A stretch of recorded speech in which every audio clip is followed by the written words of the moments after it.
কিয়নো আমাৰ আগতো অৱশ্যে ব্যৱস্থা পেনাছনিক ফোন দিছিলে, তথাপিতো সেই ফোনটো আমি ব্যৱহাৰ কৰিব পৰা নাছিল, ভাল নাছিল।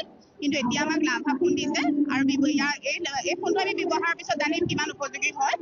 আৰু আজি সকলোৱে আমি আনন্দিত হৈছো, কিয়নো ৰূপজ্যোতি কুৰ্মী ডাঙৰীয়া আজি উপস্থিত হৈ পেলাই আমাক দৰমহাৰ বিষয়ে, যিটো 1 অক্টোবৰৰ পৰা আমাৰ দৰমহা বাঢ়িব বুলি কৈছে, সেই কথাটো আমাক আনন্দিত কৰিছে।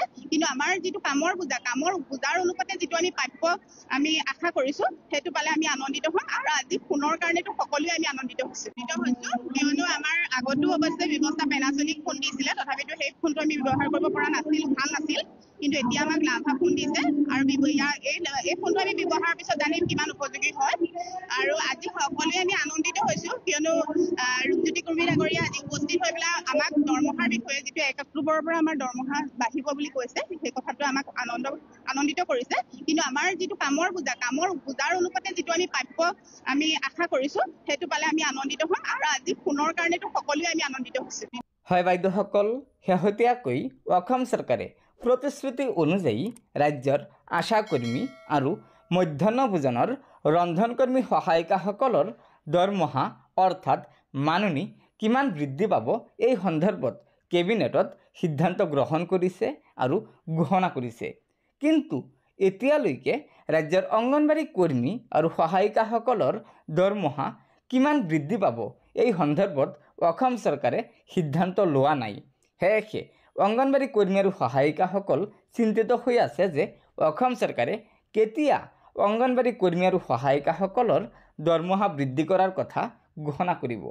বাৰম্বাৰ অসম চৰকাৰৰ মন্ত্ৰী বিধায়কসকলে তথা মুখ্যমন্ত্ৰী ডাঙৰীয়ায়ো জনাই আছে যে অহা 1 অক্টোবৰৰ পৰা অংগনবাড়ী কৰ্মী সহায়িকাসকলৰ দৰমহা বৃদ্ধি পাব।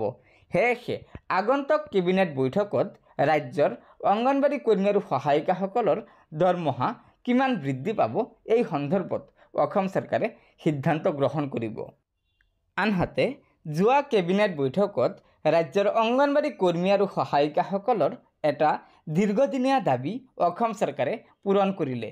হয়, অংগনবাড়ী কৰ্মীসকলৰ পৰা ছুপাৰভাইজাৰ পদৰ বাবে 50% পদ সংৰক্ষিত ৰাখিব অসম চৰকাৰে। গতিকে এয়া নিশ্চয় অংগনবাড়ী কৰ্মীসকলৰ বাবে এটা সুখবৰ। সেয়েহে অংগনবাড়ী কৰ্মী আৰু সহায়িকাসকলে অসম চৰকাৰক আহ্বান জনাইছে যে অংগনবাড়ী কৰ্মী আৰু সহায়িকাসকলৰ যিমান কামৰ বোজা, সেই কামৰ বোজাৰ প্ৰতি লক্ষ্য ৰাখি তেওঁলোকৰ দৰমহা অৰ্থাৎ উচিত দৰমহা বৃদ্ধি কৰিব লাগে, যাতে অংগনবাড়ী কৰ্মী আৰু সহায়িকাসকল উপকৃত হ'ব পাৰে। গতিকে বাইদেউসকল, লগৰ বান্ধৱীসকলক এই ভিডিঅ'টো শ্বেয়াৰ কৰি আজিৰ এই গুৰুত্বপূৰ্ণ খবৰটো জনাই দিব। আৰু নতুনকৈ অহা বাইদেউসকলে অনুগ্ৰহ কৰি আমাৰ এই চেনেলটো ছাবস্ক্ৰাইব কৰি ল'ব। ধন্যবাদ। জয় আই অসম।